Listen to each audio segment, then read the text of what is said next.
Hey, and welcome back to the next episode of the Right Hand Drive Guys podcast, the podcast for guys who like right hand drives. I'm Bobby. This is Aaron. Yo. And welcome to episode 138. And, we're like, we got to do something a little different here.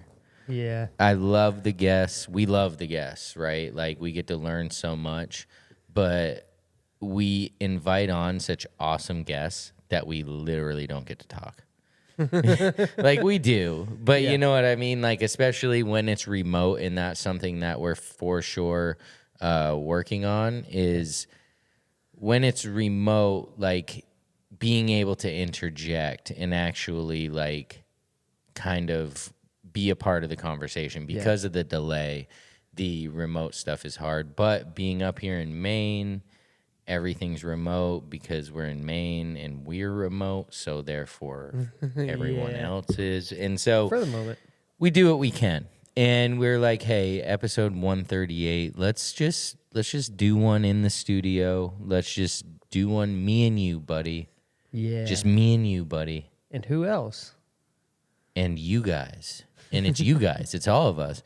And, if you haven't been living under a rock, then you know that AI has started to take over the world. Right? Wouldn't you say?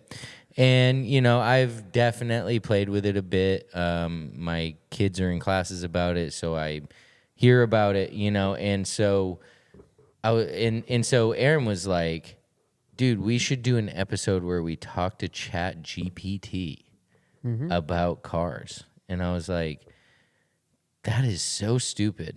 Let's do it. Yeah. I thought it was smart because I definitely hadn't done anything like that with it. Yeah, and I honestly just downloaded ChatGPT the other day for the first time. Wow. Yeah, I know. I'm a late Hell yeah, boy. I'm a late bloomer on it. Yeah. I'm trying not to be boomer about some things. Yeah. And, I can't fall behind on too much, and AI, I can't fall behind. No, on you that. don't want to be. No, definitely. I don't want to so, be. Yeah. We're like, okay, let's talk to ChatGPT. Let's do, this episode might be a little shorter than normal, but we're like, let's just do a quick little jaunt here across the ChatGPT/JDM car place, whatever it is in there. I don't even know what is in here, but it's a lot. And, okay, so we're like, let's do this. And if you're watching YouTube, we'll pull up the prompts so you can see what we wrote. And so let's get started, right? So ChatGPT, what is the best JDM car ever created? Well, ChatGPT says the title of best JDM car ever created is highly subjective and depends on the criteria you're using. Performance, cultural impact, engineering, tunability, or historical significance. That said, here are the top contenders. Okay. Number one, Nissan Skyline GTR R34. Wow. So why do you think it said it's a legend? Fast and Furious. I don't know. Pretty much that, and then just the video games. So you're thinking of it in a way that you are thinking that ChatGPT is going to think about it. Isn't that twisted? They said why it's a legend. Iconic performance, balanced chassis, a Tesla all-wheel drive system, and the RB26 DET inline-six engine. However, the cultural impact, clearly Fast and the Furious, countless video games. So I just asked you the wrong question. Immense tuning potential. The legacy Godzilla started with R32 and peaked with 34. So what do you think number two is? Number two, the Supra? Absolutely. Oh, MK4 or the A80. Same thing, right? For the same reasons? Kind of, yes. So why it's a legend is for tuning. Stock block can handle 800 horsepower. Cultural impact immortalized by Fast and the Furious. Yeah. Design is sleek and timeless, and the engine, the 2JZ GTE, is one of the most famous and bulletproof engines ever made. ever Ever. made. Ever made, dude. Wow. That's insane. What's number 3?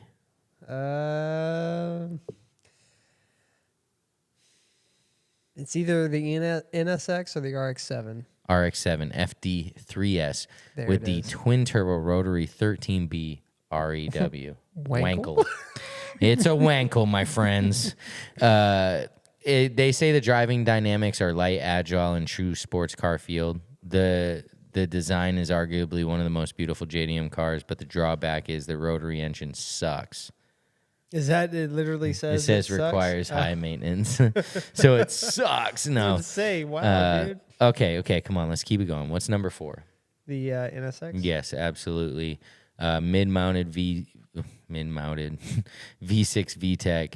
Why it's revered. Everyday usability with exotic car performance. The engineering was co-developed with Art and Senna, and the legacy changed the supercar landscape in the 90s, which it did. It was a rear engine, like exotic looking car From Honda.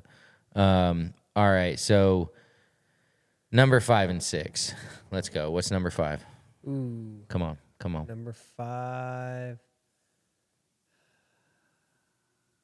Civic Type R. It is the Subaru Impreza WRX STI, the either 22B or GD chassis. It's a rally legend with symmetrical all-wheel drive.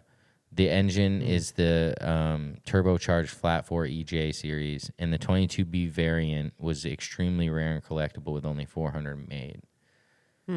I mean, it's at the bottom of the list. It's friggin'... And I don't even... I mean, this is all a matter of opinion, but I don't think it should have been above the next one. What's the next one? The Evo? Yeah. Yeah. The Evo, it's pretty much like the best one is either the 6 Tommy Mäkinen or the Evo 9, which I totally agree. Oh, wow. Has the turbocharged 4G63, of course, tried and true. Why it's great is because of the sharp handling, all-wheel drive, and the motorsport pedigree, which they don't even mention that whole motorsport pedigree was for rally. Yeah. They don't even mention, which, come on, ChatGPT. Yeah, it's for rally. And so the Tommy Mäkinen edition was very collectible and driver-focused. Yeah. I think we saw some in Japan. Yeah, remember? for sure. I think we were outside of somewhere. We're like, dude, is this freaking Tommy Mäkinen? Freaking Evo? Freaking TME? So ChatGPT says, if we had to pick one, the Nissan Skyline GTR R34 is often considered the ultimate JDM car due to its perfect blend of tech, engine performance, tuning potential, and its ever so legendary status in pop culture. Okay, so we understand how this thing thinks, right? It's smart. It's very smart. Yeah. Some could say the smartest thing in the world. So When prompted correctly. what do we want to know now? What would be the best JDM car to build for motorsport? To modify?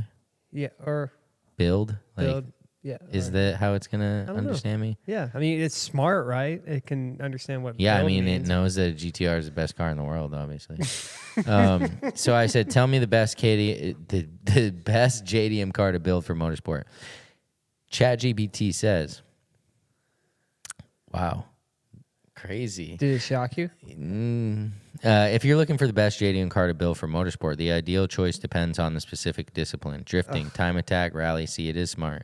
Circuit racing, autocross, or drag racing. But if we're talking overall versatility, performance potential, aftermarket support, and track-proven success, here are the top contenders.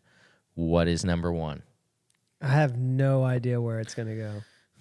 On like the broad, like it said, with such a broad spectrum of no specific motorsport. Wow. Is it the Skyline? No. Let's see. I mean, Sylvia? no, but that's on the list. Let's hear it. What is it? It's what I would have already thought would have been more of a contender. It's the Mitsubishi Lancer Evolution 9. Oh, for the best all around. For the best all around, which makes sense because Evo 9. the motorsport focuses time attack, rally, and track days. The 4G63 is highly tunable, and its strengths are all-wheel drive grip and handling, tons of aftermarket support, and a proven track record in multiple disciplines. Now, if you're thinking about it, they said time attack, rally, track days. Track days includes drag. Like, dude, they're fast Evos in the 4-cylinder class. Like, so it's like, that makes sense, because of it's all around. No, it does. It totally makes sense. Number 2 is the Nissan Skyline GTR. I wonder what made it second. What over the? I know, yeah. Like, when why? it was like first and last, and now first, yeah. Cultural. And so, but this says R32 or 33 or 34, whereas the last one was strictly the 34. This says circuit racing, drag, and time attack.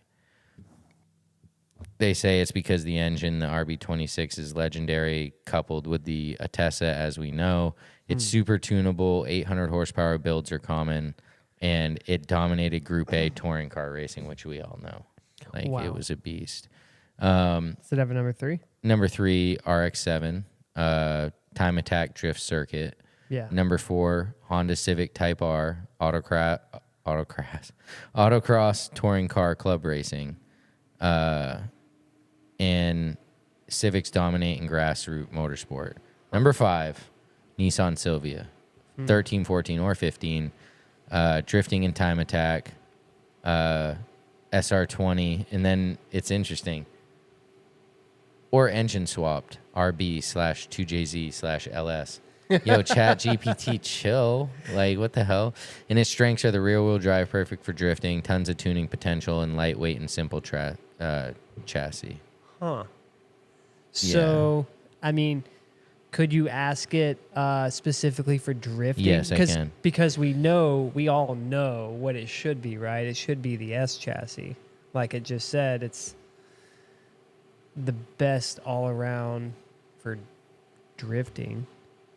But is it going to Okay, pop up so I first? said let's do drifting, and said perfect. If your target is drifting, then you're diving into a world where balance, rear-wheel drive, and chassis dynamics and tunability matter most. Number 1, Silvia. Nice. SR20. It goes into commonly swapped. Like, dude, chill. Like, no, we're not putting an Yes, LS. yes, Like, chill. relax. They say it's the perfect wheelbase for drifting. It's cheap and easy to modify. Enormous aftermarket support. Used in D1 GP, Formula Drift, and grassroots events for years. Pick S13 for cost effectiveness and ease of parts. Pick the 14 or 15 for slightly more modern chassis and better suspension geometry. Does that seem accurate? Yeah, it does. Number 2, Spot on. it says the verdict is that the S chassis is the go-to drift platform worldwide. Number 2 is the JZX 100. Whoa, really? Yep. Wow. And it's 1 JZ GTE engine, rear-wheel drive. It's got factory turbo and rear-wheel drive, 4-door sleeper with drift DNA. Dude, watch this one Ebisu video. It's strong chassis, great torque. The JZX 100 is the drift beast with power and comfort. Number 3 is the RX-7. I mean, So, okay. back in the day, I guess it's because of the weight distribution. Is the GT86 or the GR86 anywhere on that list? The Hachiroku, but not the. Not the new one? Wow. But like, I think this is thinking. I don't think this is considering anything new. I see. The legends, right? I see. Okay. Interesting. So it does. It's pretty cool. It's like the build essentials for drift. Regardless of chassis, you'll want welded or two-way LSD, coilovers and angle kit, hydraulic handbrake, roll cage. No. You don't need a hydraulic handbrake to go drifting. Right, but this Like, is what relax, it's saying. buddy. Yeah. Lightweight wheels and sticky front tires, reliable cooling, and power steering setup. That's pretty much there. That's crazy. It's like, so what's up? Do you want help planning a budget-friendly drift build or a pro-level competition setup? I can break it down by parts, price, and power goals. Oh my gosh. Who's dude. paying you? Show me a pro-level competition. Setup. Okay, I said It's crazy how fast they do it. Like, It's he's like, absolutely, here's a pro level drift car setup with the mirror. That mirror is one you'd find in Formula Drift. It's like, dude, that's insane. So they're saying for an S15, you'd put in a 2JZ, you'd do forged pistons and rods, ARP head studs, and a head gasket. You'd do a Borg Warner EFR 8374 or a Garrett GTX 3582R. Target 700 to 900 horsepower responsive spool.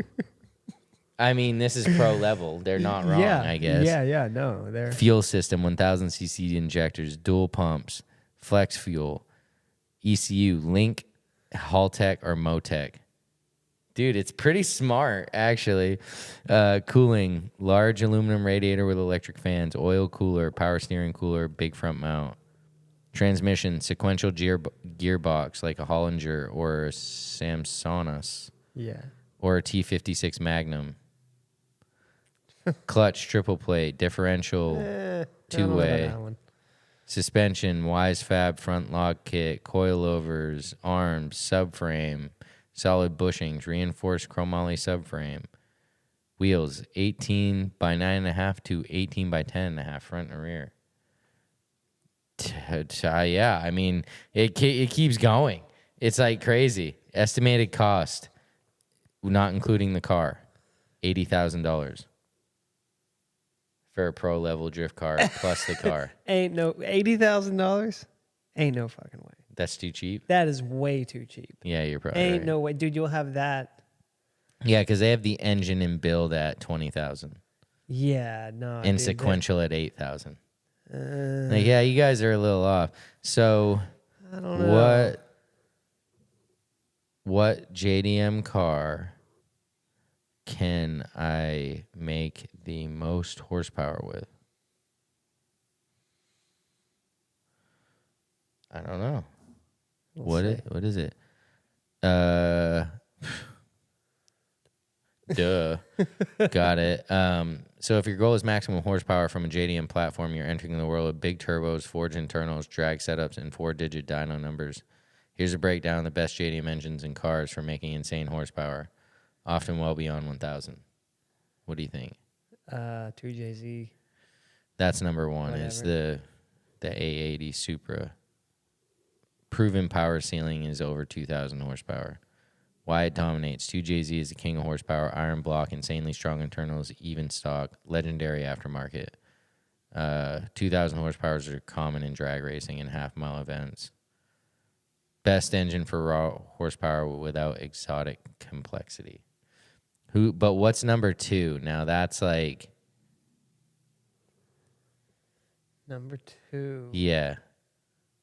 I mean, it's obvious, but... Would it be the RB? No, that's 3. Cousin. SR20? Hell no. The Nissan GTR R35. Oh, yeah, obviously, yeah. The VR38. Yeah, I wasn't even thinking that. I don't consider that. I know, Yeah, but it's hard to, I know, yeah. it is. Why it's elite, all-wheel drive and cutting edge. Built VR38s can push insane numbers with turbo upgrades. AMS Alpha Omega R35 over 3,000 horsepower in extreme builds. Very expensive to build at this level, but unbeatable performance. If money isn't an issue, the R35 will dominate most power builds. It is like that car. Like, it's kind of crazy how Nissan went from, when you're talking about like road course and corners and stuff, to, yeah, you can get 3,000 out of that bitch. You know, like, it's just like, what the hell, dude? We were like 276, like, just trying to hit corners nice. Now it's like, dude, no, you can get 3,000 out of it. Like, what are we talking about? 3,000. Yeah. But the trumpets, Yeah, no. you should ask it how to make your 350Z sound like it doesn't have trumpets. How to make your 350Z not sound like it's playing a trumpet. Will it know? Will it comprehend? Wow. No. Yes, stop yes, it. absolutely. It Wow. says Here we this, go, dude. here It we says go. this. It says, ah, yes. The infamous trumpet/snarling/tinny rasp of the 350Z's VQ35DE engine. It's a common complaint. That distinct sound comes from the uneven exhaust pulses and VQ's high-frequency resonance when paired with cheap or poorly designed aftermarket exhaust. Yeah, your triple medallion is your problem. Your freaking 𝐇𝐒𝐄𝐄 exhaust over there. He's like, Extreme. She's like, here's how to fix it and make your 350Z sound deep, aggressive, and exotic instead of like it's choking on brass. What a dink. It says, ditch the straight pipes or the muffler deletes. Use quality Y pipe and mid pipe. Pick the right cat back, like the Motordyne or the 𝐇𝐒𝐄𝐄 or NVIDIA. Add high flow cats or resonated test pipes. Tune it. Bonus tip: listen before you buy. Yeah, good idea. Okay, how about this? Let's hear it. No.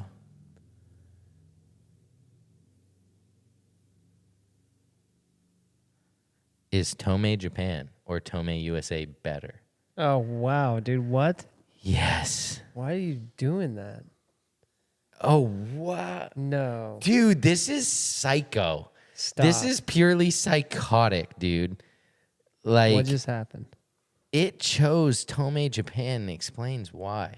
Okay, let's hear It it. said, great question. Question. What? Great question. 𝐇𝐒𝐄 Japan versus 𝐇𝐒𝐄 USA can be a little confusing, but here's the truth. 𝐇𝐒 Powered Inc. is the original company, founded in Japan in 1968.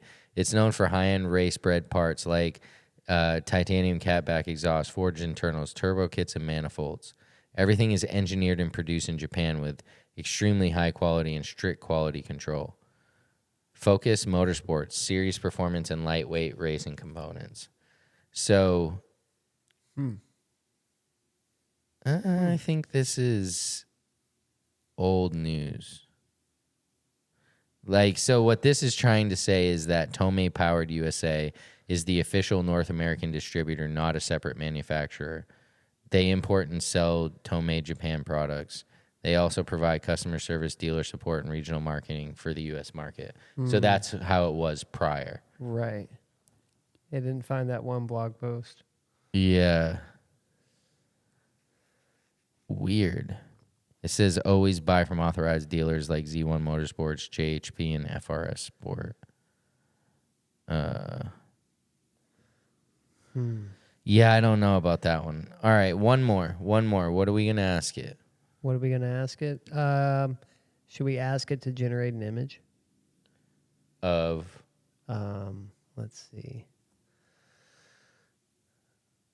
Of a R34 and a Supra combined. Yes.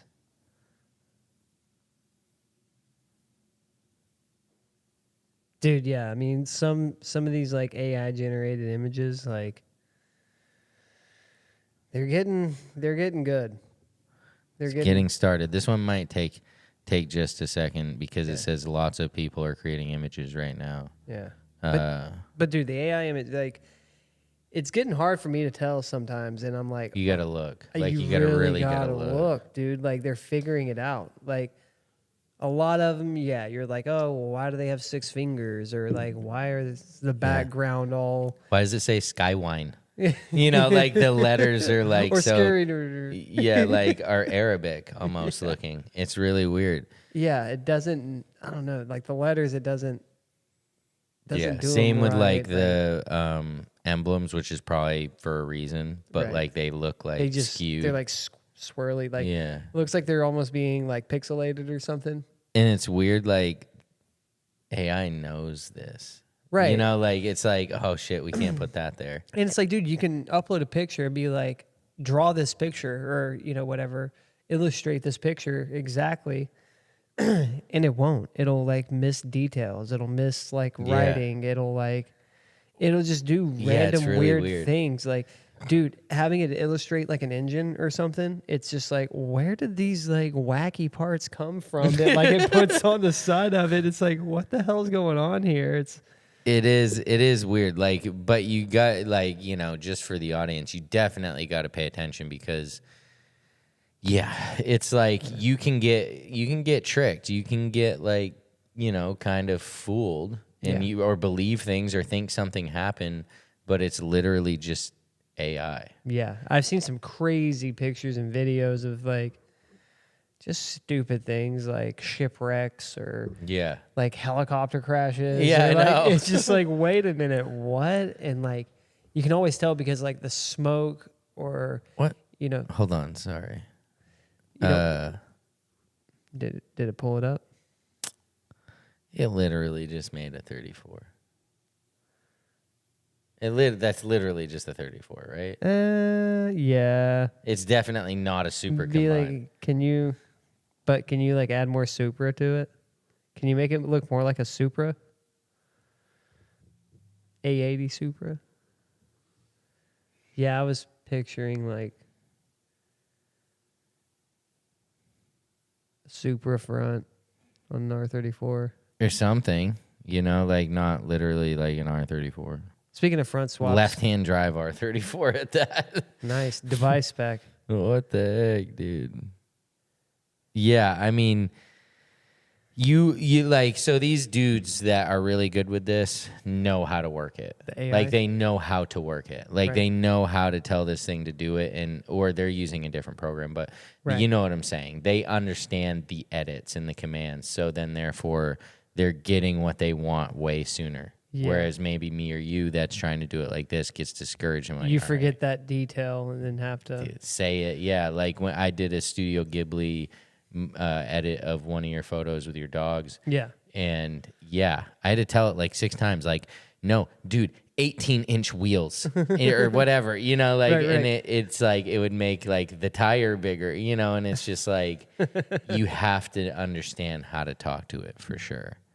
Yeah. We'll wait for this to hopefully See what process, and then we'll be out of here. Yeah, no, AI is cool for sure. I like how, you know, you can kind of, it's almost like a shortcut for certain things. it is. Yeah. You know, like realistically, you know, I mean, if we were like unoriginal, we could just use this to do a bunch of episodes. Right. Or like, Right. dude, if you're working on your car and you can't figure something out, as simple or as complicated as it can be, like you can just ask Yeah. ChatGPT, right? Like the other night when we had my car running and it was in limp mode, you were just like, oh, let me just ask ChatGPT real quick. And you did, and it like came up with the list of things you need to check. It may not have like necessarily solved your problem, but it definitely was on the right track. Okay, now here we go. Hell yeah. Like what the fuck? See, dude, like sometimes the you gotta what? The vent in the back in front of the wheel, like it, Oh, it yeah, took yeah, that yeah. from the Supra. Yeah, but the spoiler is a 34. Yeah, and like the roof line and the windows are this is definitely 34. Yeah, that's like interesting. So it's like so cool how it can do that stuff. You know, like Right. it's definitely cool. And so if you're on YouTube, you'll see it, and maybe I'll make this the thumbnail for the episode. But yeah, guys, I mean, definitely look into AI, like educate yourself on it. You know, don't get scammed by it. You know, don't be scared of it. Just understand it. But yeah, we figured like, hey, why not? Let's talk about it a little bit, play with it. Hopefully you guys enjoyed it. Hopefully it sparks something within you to kind of go start asking it, and or whatever, dude, help it make you make $1 million. Buy a bunch of Skylines. Like, who gives a shit? Like, Sounds pretty cool. There's all kinds of stuff you can do with it. But for episode 138, the AI episode, I'm Bobby. This is Aaron. See ya. Peace.